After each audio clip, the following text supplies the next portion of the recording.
आज आपण एक नवीन टॉपिक बघणार आहोत, क्वेश्चन टॅग. क्वेश्चन टॅग हा जनरली आपल्या सगळ्याच्या परिचयाचा विषय आहे, परंतु त्याच्यामध्ये काही बेसिक गोष्टी माहीत नसतात आणि त्यामुळे आपल्याकडून नकळत चुका होतात. त्या कोणकोणत्या चुका होतात आणि त्या टाळायच्या कशा यावर आज आपल्याला चर्चा करायची. Okay, let start. Question tag आणि टेल टॅग हे दोन्हीही एकाच प्रकारासाठी नाव वापरले जातात. क्वेश्चन टॅग आणि टेल टॅग. जनरली क्वेश्चन आणि टेल आणि टॅग या तिन्ही शब्दाचे अर्थ आपल्याला माहीत असतीलच.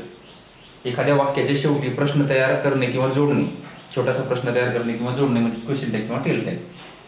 आता काही उदाहरणं पाहिले की तुम्हाला सहजच कळेल की क्वेश्चन टॅगमध्ये काही बेसिक गोष्टी म्हणजे कोणत्या आहेत आणि त्या आपण का लक्षात ठेवायला पाहिजे. बघा, मी काही शॉर्टकट्स या ठिकाणी लिहितो. Bye means of this shortcuts we can add question tag or tail tag to the sentence. V1, V2,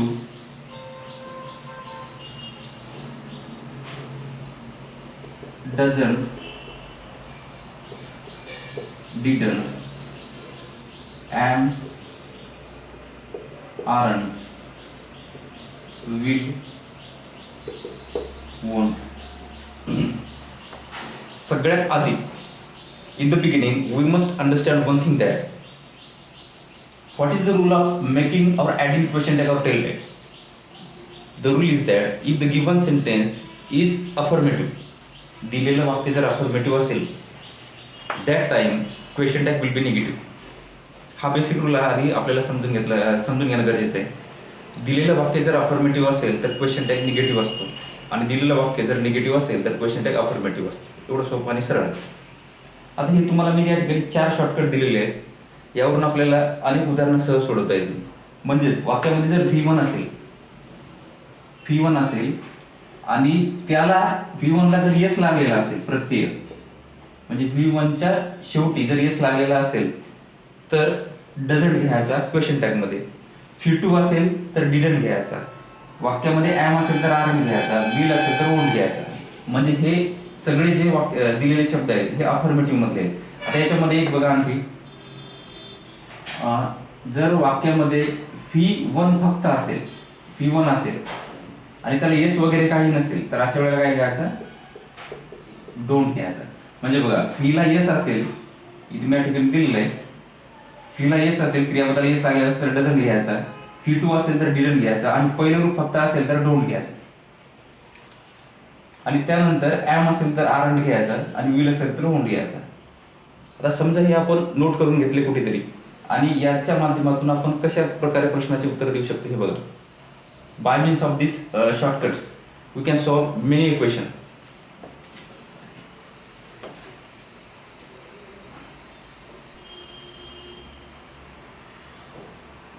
बघा आता, शी speaks, he spoke, they come. 3 आधी बघू आपण. क्रियापदाचं दुसरं रूप, क्रियापदाचं पहिलं रूप आणि क्रियापदाला येस लागलेलं. हे सगळे दिलेले वाक्य अफर्मेटिव्ह आहे. आता आपल्याला अफर्मेटिव्ह असलं की निगेटिव्ह क्वेश्चन टॅग करायचा किंवा टेल टॅग करायचा हे आपल्याला आधीच कळलेलं आहे किंवा समजलेलं आहे.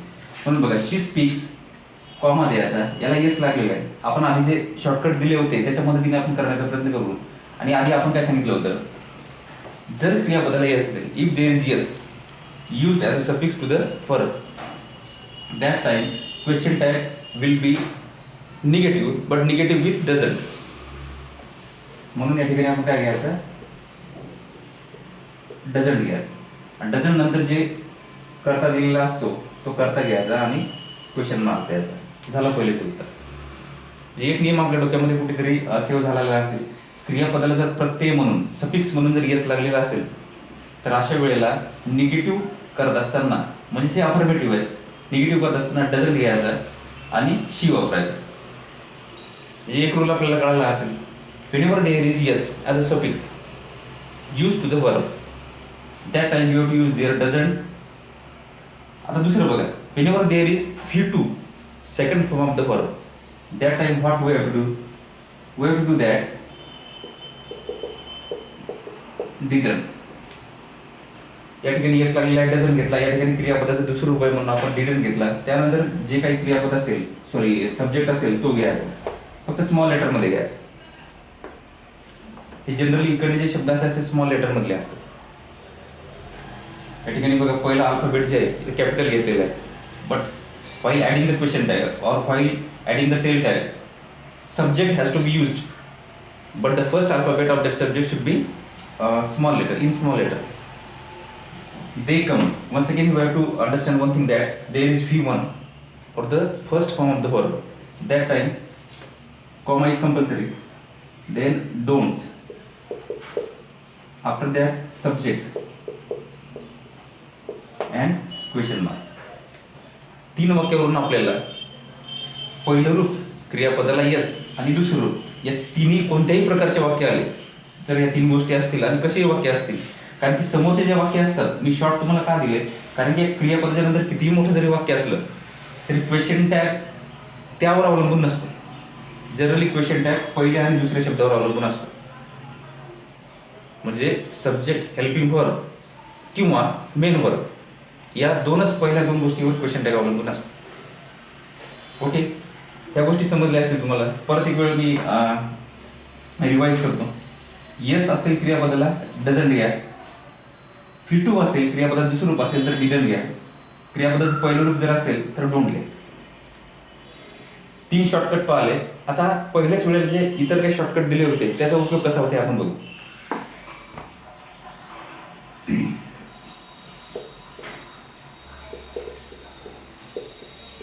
शी विल प्ले. मी आता जाणून समोरचे काही वाक्य लिहित नाही. For example she will play cricket वगैरे, कारण की क्वेश्चन टॅग करताना त्यांना काही अर्थ नाही राहत. आपल्याला क्वेश्चन टॅग करत असताना पहिला आणि दुसरा शब्द महत्त्वाचा असतो. म्हणून मी शॉर्ट वाक्य घेतले काहीतरी. You have to understand that thing. You will play comma. आपण आधीच पाहिलं की वाक्यामध्ये जर विल असेल तर काय होतो, won't. Will plus not is equal to won't. Means whenever there is will in the sentence, that time won't has to be taken. Won't is a short form of or contraction of will plus not. त्यानंतर she शब्द घ्यायचा and then question mark. Means in this way we can add the question tag or add the tail tag to the given sentence. आपल्याला 4 rule कळाले. क्रियापदाला yes, क्रियापदाचं दुसरं रूप, क्रियापदाचं पहिलं रूप आणि will. समोरच्या आणखी काय बघू.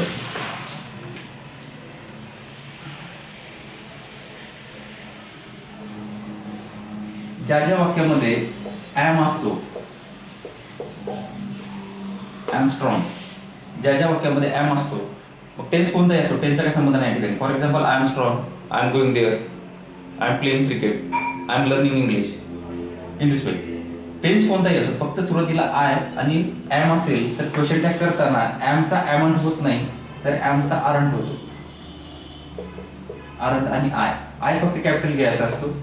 बाकी सगळे इतर कोणत्याही प्रकारचे सब्जेक्ट असतील तर स्मॉल लेटरमध्ये घ्यायचे असतात.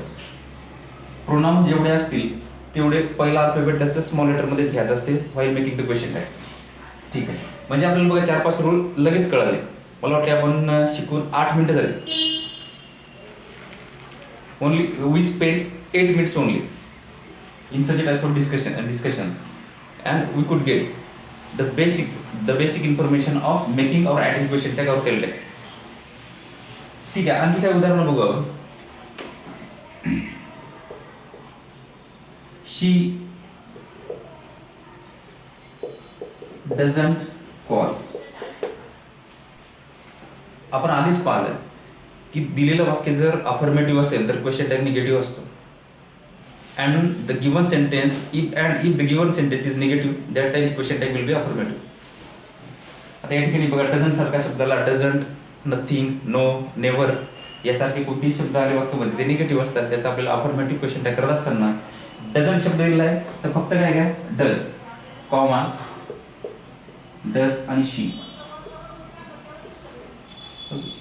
नंतर ॲमचंच बघू आपण. I am not a student. I am not a student. याचा आपल्याला क्वेश्चन टॅग करायचं आहे. आधीच आपण पाहिलं if there is no, never, nothing, not यासारखे शब्द असले to mean the given sentence is negative that time the question tag will be affirmative. आता या ठिकाणी नॉट दिलेला आहे, ॲम पद दिलेलं आहे. आपण आधीच पाहिलं ॲम असेल तर आरण करा, परंतु कधी जर फक्त ॲम असेल तर, परंतु या वाक्यामध्ये ऑलरेडी नॉट दिलेला आहे म्हणजे या ठिकाणी निगेटिव्ह आहे, म्हणून याचं क्वेश्चन टॅग करताना फक्त ॲम आय अशा प्रकारे करतात. आता आणखी एक कन्फ्यूज करणारं वाक्य असं आहे, म्हणजे याचे उत्तर दोन प्रकारे आपण देऊ शकतो. फॉर एक्झाम्पल बघा, she has a bag. She has a bag दिलेलं वाक्य हे होकारार्थी आहे, दिलेलं वाक्य होकारार्थी आहे. परंतु याचं क्वेश्चन टॅग करायला झालं तर काही व्यक्ती दोन प्रकारे करतील. जनरली वाक्य ज्यांना हे कोणता काळ आहे किंवा दिलेलं वाक्य कोणत्या काळामधलं आहे हे जर नक्की कळालं नाही तर याला सरळ सरळ हॅजंट शी करतात, हॅजंट शी. परंतु हॅजंट शी कधी घ्यायचा असतो, जर दिलेलं वाक्य पूर्ण वर्तमान काळामधलं असलं तर. परंतु आपल्याला या ठिकाणी पूर्ण वर्तमान काळ दिसतो का नाही. शी हॅज अ बॅग, हॅजच्या नंतर जर if there is no V3 after has then it will not be present perfect tense, तो पूर्ण वर्तमान काळ होणार नाही. म्हणून हे साध्या वर्तमान काळामधलं वाक्य आहे. आणि साध्या वर्तमान काळामधलं जर वाक्य असेल तर आपल्याला नियम माहीत आहे, डोंट घ्या किंवा डझंट घ्या, डोंट किंवा डझंट. आता या ठिकाणी आपल्याला काय घ्यायचं, या ठिकाणी हॅज शब्द दिलेला आहे आणि ही तृतीय पुरुषी एकच नाही आहे, म्हणजे हॅज ज्यावेळेस असेल आणि समोर V3 नसेल अशा वेळेला आपल्याला या ठिकाणी डझंट घ्यायचा असतो, डझंट शी. मग हॅजंट शी का नाही घ्यायचा, तर नियमानुसार या ठिकाणी V3 जर असतात, पूर्ण वर्तमान काळ होण्यासाठी हॅजच्या नंतर V3 पाहिजे. V3 जर असता तर आपण हॅजंट घेतला असतं, परंतु V3 नाही म्हणून आपल्याला डझंट घ्यायचं. मग कोणी जर हॅजंट शी केलं तर ते चुकते का, तर नाही चुकत. कारण की हॅजंट आणि डझंट, हॅजंट हे ब्रिटिश लँग्वेज आणि अमेरिकन लँग्वेज असे दोन प्रकार पडलेले आहेत.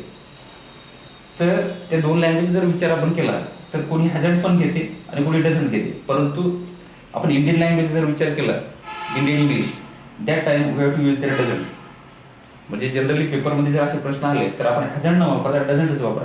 काही पुस्तकामध्ये हॅजंट सुद्धा असेल, परंतु मग US आणि इंग्लंड ब्रिटिश या दोन भाषेमधला तो फरक सांगते आणि आपल्याला तेवढा फरक विचार करायचा नाही. We do not have to think on that difference. We have to think on Indian language, Indian English language. म्हणजे what types of answer will be accepted by the examiner, it is very important.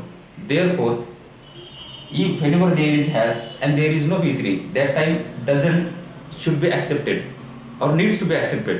Therefore we have to use there doesn't. म्हणून आपण doesn't घ्यायचा अशा वाक्यामध्ये. एक दुसरं वाक्य बघा आपण, I have a mobile. I have a mobile. या वाक्यामध्ये पण बघा have दिलेलं आहे, V3 नाही, म्हणून या ठिकाणी काय घ्यायचं, don't I क्वेश्चन मार्क. हे दोन जे वाक्य आहेत हे कन्फ्यूज करणारे आहेत. जनरली आपण हॅवंट करतो आणि याचं हॅजंट करतो.